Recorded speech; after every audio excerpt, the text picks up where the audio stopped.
Untuk kuliah online minggu ini kita akan masuk ke pembahasan yang kelima ini ya. Kelima tentang activity based costing. Bagaimana menggunakan activity based costing itu sebagai keputusan manajemen ya, membantu keputusan manajemen. Ini merupakan ringkasan dari bab 5 dari buku yang kita gunakan sebagai textbook.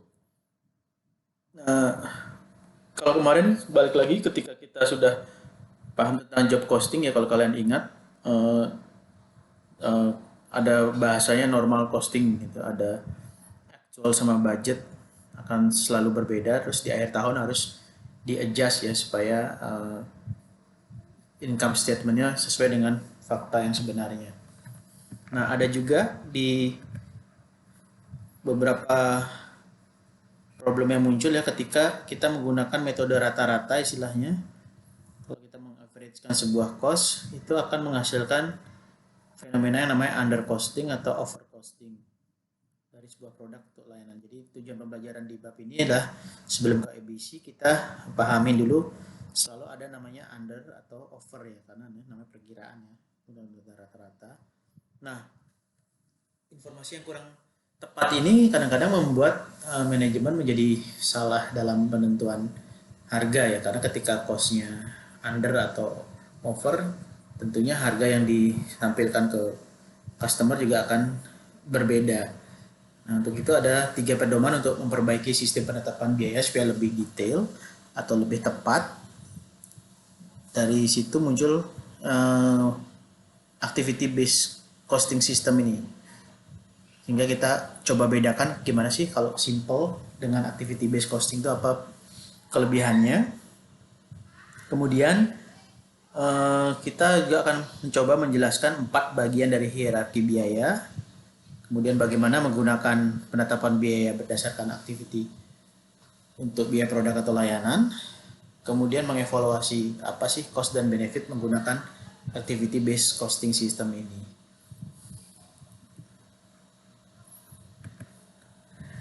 Nah, ini memudahkan konsep under costing dan over costing ya. Kalian biasanya kan uh, sering kalau umpamanya nggak work from kalau school from home kayak sekarang, kalau lagi kumpul-kumpul sama teman-teman makan bareng gitu kan.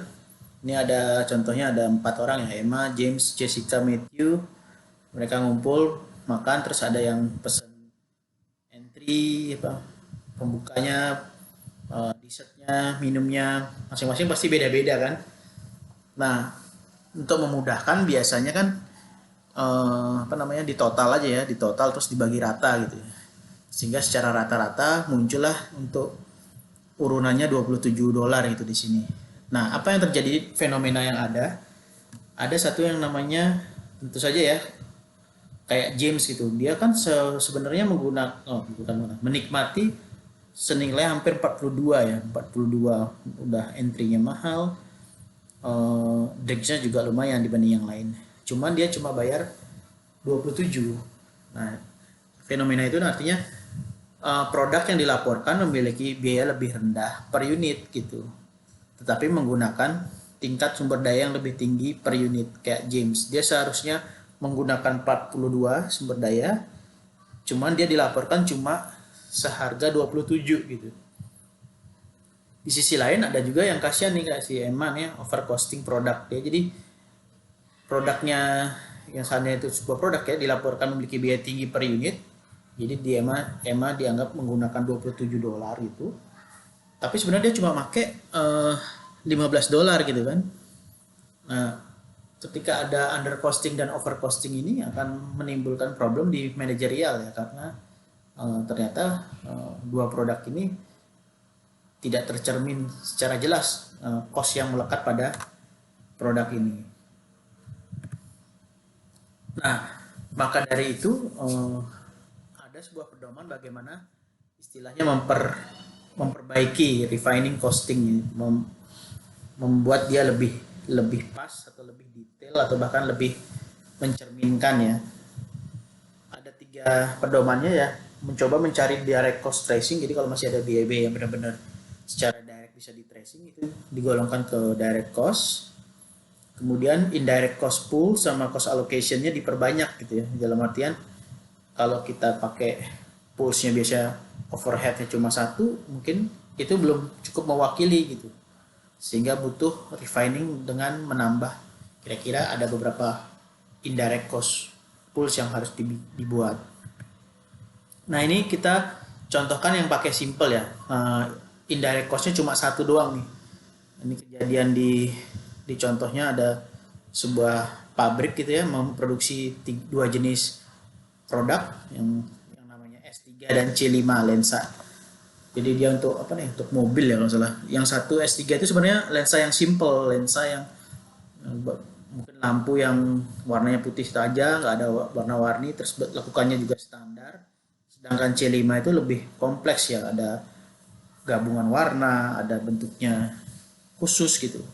Nah itu cost objeknya S3 dan C5.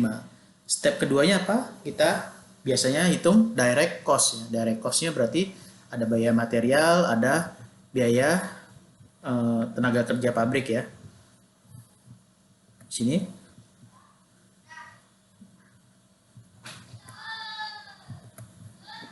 Nah, kemudian untuk indirect cost seperti apa perlakuannya ya, kita harus mencari cost allocation base-nya. Apa sih kira-kira yang mendasari cost alokasi dari sebuah indirect cost pool, yaitu dengan labor hours.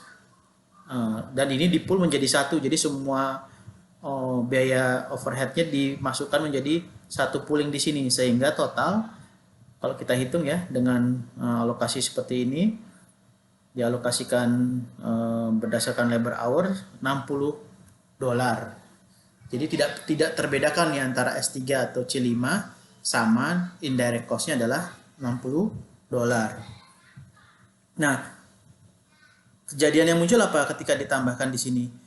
Kok ketika kita teliti lagi, simple lens ya yang S3 ini dia kejual 60.000, diproduksi 60.000 dan lebih preferable, masih banyak yang nyari. Sedangkan yang complex lens C5 ini ya, cuma karena bentuknya custom nggak terlalu banyak yang pesan, 15.000. Tapi lihat di sini ternyata dia profit marginnya malah rendah nih. Jadi ada produk yang lebih laku, yang lebih preferable, malah profit marginnya rendah. Sedangkan produk yang tidak terlalu laku, profit marginnya tinggi gitu.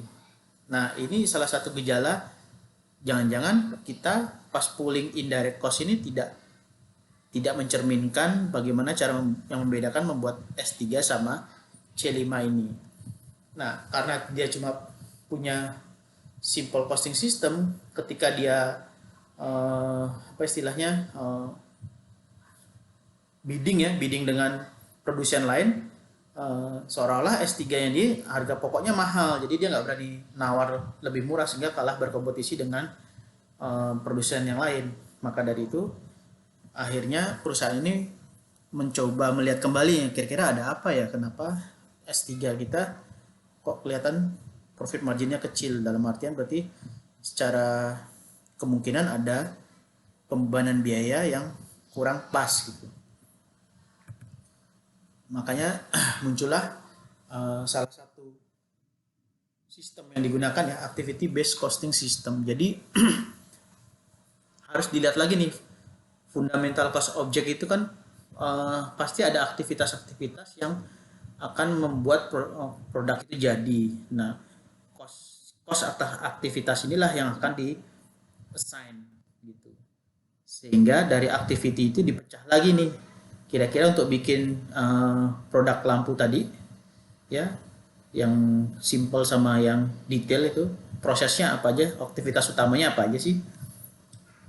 Makanya dipecah menjadi 7 aktivitas. Pertama, proses desain dulu. Ya, setelah punya desain, di setup moldingnya, jadi cetakannya, mesin cetakannya. Terus di operate molding mesinnya. Kemudian setelah selesai pasti dibersihkan kan. Kemudian disiapkan batch. Dalam arti kalau sudah selesai semua jadi satu batch ya, dikirim gitu kan. Kemudian dari batch-batch itulah didistribusikan kepada customer, dan terakhir ada pasti administrasinya ya. Jadi ada 7 aktivitas nih dipecah. Kalau tadi kan di-pooling jadi satu aja, overhead semua. Ini pecah jadi 7. Sehingga next setelah tahu aktivitasnya apa, kita refining costingnya. Kira-kira dari 7 aktivitas ini yang apakah masih ada yang bisa termasuk direct cost gitu kan. Kita trace gitu. Dari perusahaan ini ternyata merasa ya untuk membersihkan dan maintain the malls itu uh, ya bisa di tracing, itu pasti ada labornya. Jadi ini dianggap sebagai direct cost. Sedangkan yang lain, 6 yang lain mereka harus mengalokasikan indirect cost pools-nya tadi menjadi 6 pools yang berbeda. Untuk itu ketika melakukan cost allocation base, kita harus memahami tentang cost hierarkinya. Apa itu cost hierarki? Dia membedakan costing itu berdasarkan hierarki, berarti ada tingkatannya ya. Mulai dari output unit level cost, jadi ini mesinnya, jadi hitungannya adalah berdasarkan berapa lama mesin bekerja gitu kan. Sedangkan batch level cost itu setup cost, jadi tidak berapa lama mesin bekerja, tapi itu lebih tergantung dari bagaimana kumpulan aktivitas menyelesaikan proses batch ya. Jadi setup costnya langsung. Kemudian product sustaining cost, lebih contohnya di sini mendesain sebuah produk itu menjadi product sustain cost. Dan terakhir adalah facility sustain cost.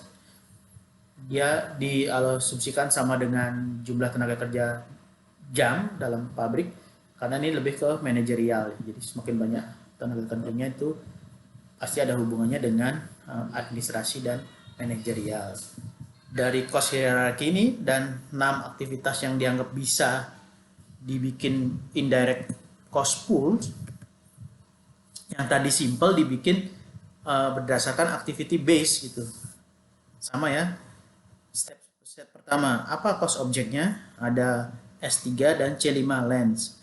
Yang ini yang simple, ini yang kompleks. Nah, step kedua, cari direct cost-nya. Di sini kelihatan berbeda ya. Kalau tadi kan cuma 2, material sama tenaga kerja. Sekarang tambah satu lagi nih, mold cleaning dan maintenance. Ini menjadi direct cost. Jadi di awal dia sudah bisa refining cost-nya ada 3 direct cost. Sedangkan untuk mengalokasikan indirect cost, mereka siapkan karena tadi ada sisa 6 aktivitas ya, masing-masing aktivitas dibikin poolsnya, indirect cost poolnya, mulai mendesain ya, men-setup molding, mengoperasionalkan molding mesin, terus men-setup activity, mendistribusikan dan administrasi. Jadi ada 6 indirect cost pool, dan kalian lihat ya di sini berbeda ya masing-masing. Kalau tadi kan semua pakai manufacturing labor hour. Kalau ini kalau mendesain ya berdasarkan 100 part square feet. Jadi per apa ya namanya? Per bagian berapa luas gitu. Terus setup hours di sini 2000 setup hour per 2000 setup hour. Jadi dibagi budgetnya semua di sini sehingga muncul rate-nya berbeda-beda ya. Kalau di sini habisnya 4.500 per part square foot, kalau di sini 150 per setup hours, ya 50 per molding machine hours. Jadi kalau yang tadi langsung 60 total berdasarkan ini doang, sedangkan di activity based costing ini benar-benar terpecah berdasarkan aktivitas yang ada untuk memproduksi S3 atau C5 ini. Dengan men-setup seperti ini, apa yang terjadi? Hitungannya menjadi lebih detail dan bisa diperbandingkan perbedaannya ya. Di sini kan ada 60.000 yang diproduksi untuk S3 dan 15.000 untuk C5. Nah, bisa kalian bayangkan dengan adanya ABC itu bisa kelihatan nih perbedaannya nih. Kayaknya untuk men-setup molding mesinnya, kalau S3 itu cukup hanya 500 setup hour karena dia lebih simple kan. Sedangkan C5 dia lebih kompleks sehingga dia lebih banyak ambil resource nih, 1.500 setup hours. Sehingga berbeda nih per unitnya ya. Kalau men-setup molding mesinnya untuk produk S3 cuma 1,25, sedangkan untuk yang C5 lebih mahal lagi, $15 per unit karena dia memang lebih kompleks. Jadi dengan adanya activity based costing system itu, dua produk ini benar-benar terlihat indirect costing allocation-nya lebih detail dan lebih pas gitu ya, sehingga bisa kelihatan di sini nih. Jadi kalau indirect costing-nya untuk yang simple ternyata hanya $19, sedangkan untuk yang produk yang lebih ribet, yang lebih kompleks, yang C5 tadi totalnya $64. Nah, kalau tahu harga pokoknya bisa lebih murah, berarti kan perusahaan ini bisa berani, apa istilahnya, berani untuk bidding ke customer tuh bisa lebih fleksibel. Kalau tadi kalau digabung kan nggak kelihatan, jangan-jangan nanti rugi kalau terlalu murah. Jadi dia tahu nih ternyata harga pokoknya cuma 19 nih kalau yang di level dengan menggunakan ABC system ini. Nah, kalau kita bandingkan lagi ya, tadi yang satu menggunakan simple costing, kemudian di refine menjadi ABC system. Apa yang terjadi? Kalau di awal hanya dibedakan material dan tenaga kerja untuk direct cost kategorisnya, sedangkan di ABC system kan dia ada tambahan satu tuh untuk molding, cleaning, dan maintenance. Tenaga kerja yang ada di sini dianggap sebagai direct cost. Sehingga total direct cost-nya pun sudah berbeda nih. Kalau yang simple 2.595, sedangkan ABC system 2865. Jadi 270 ini bergeser ya dari indirect cost di sini geser ke direct cost. 270 bedanya. Lebih mahal dengan ABC system direct cost-nya. Karena bersihinnya sama, mau apa? Simple mau complicated, mau moldingnya bersihinnya sama, sehingga dianggap direct cost di sini. Bisa di trace lah gitu. Nah, sedangkan untuk indirect cost poolnya tadi cuma ada satu kan, kalau yang simple cuma ada satu, sedangkan di ABC system ada 6, 1, 2, 3, 4, 5, 6. Nah, setup seperti ini menghasilkan total indirect cost yang berbeda nih. Kalau yang cuma ada satu pool saja 2.385. Sedangkan kalau dengan ABC system ternyata bisa menjadi 2.100.115 ya. Selisihnya ini apa? Ya tadi, karena ada secara total ya, karena ada satu bagian yang di sini dipindah menjadi direct cost gitu kan. Jadi lebih detail lagi nih. Kemudian kalau kita pecah lagi dari total ini menjadi S3 sama C5, nah S3 kan di sini kebagian 3.500.000 nih total costnya di assign, dan itu kelihatan dia $58 untuk buat satu S3 ini. Sedangkan secara simple tadi untuk yang C5 dia per unitnya $97 gitu kan. Tapi kalau kita lebih detailkan lagi dengan activity based cost, karena dia simple ya, ini kan lebih simple nih. Ternyata dia nggak sebanyak ini loh sebenarnya. Dia cuma butuh cost besar 2,9 ya, sehingga ada selisih nih 526 ini. Nah, dan dari cost per unitnya jadi turun kan. Nah, ini pindah kemana? Ini pindah ke yang sebenarnya menggunakan, yaitu si C5 yang kompleks tadi. Sehingga C5 yang awalnya 1455 di simple menjadi 1,981 di ABC system. Dan harga unit per unitnya juga cost-nya kelihatan nih 132 ya. Jadi dengan menggunakan ABC system ini lebih fair lah. Seberapa banyak dia gunakan, segitulah dia muncul sebagai harga pokoknya dia.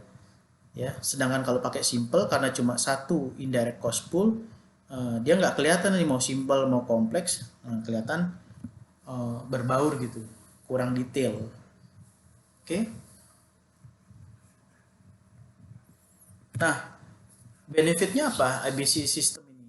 Ya, ini kalau kita harus lihat juga, kadang-kadang sistem yang terlalu rumit tidak menghasilkan nilai tambah. Makanya sebelum melihat apakah harus menggunakan ABC system atau tidak, ini ada beberapa tanda nih kemungkinan kalau menerapkan ini memberikan manfaat besar.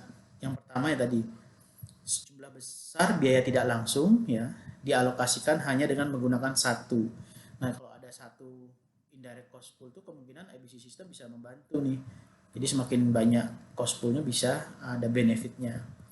Semua atau sebagian besar biaya tidak langsung diidentifikasikan sebagai biaya tingkat unit. Jadi secara hierarki, kalau masih cuma satu level doang, belum ada sampai tadi kan ada unit keluaran, tingkat base, jadi hierarkinya full gitu. Nah, itu bisa membantu tuh ABC system karena berbeda kan, nggak cuma ngomongin mesin jam gitu, tapi bisa setup hours, beda-beda lah. Jadi semakin banyak variasi apa namanya rate-nya, semakin bisa kelihatan dengan ABC system ini.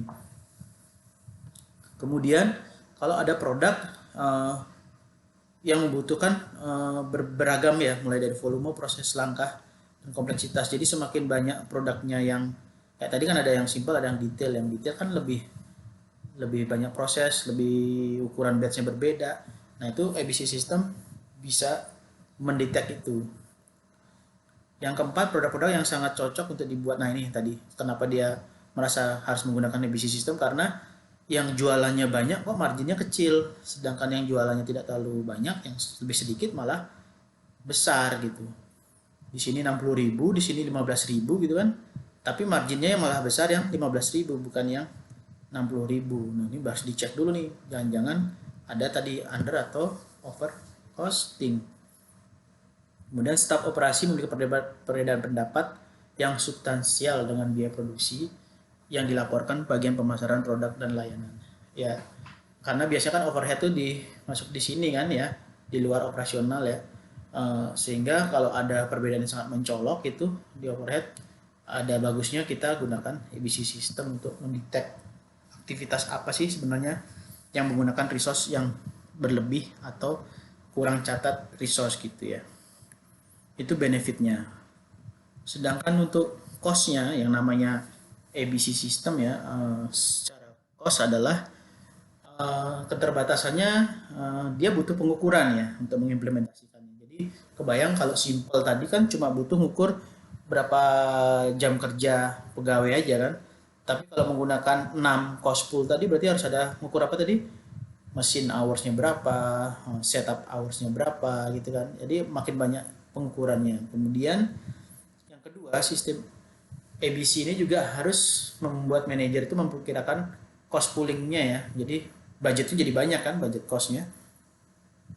Terus mengukur cost drivernya juga, basis alokasinya itu bermacam-macam gitu, nggak cuma satu tenaga kerja, jam tenaga kerja aja.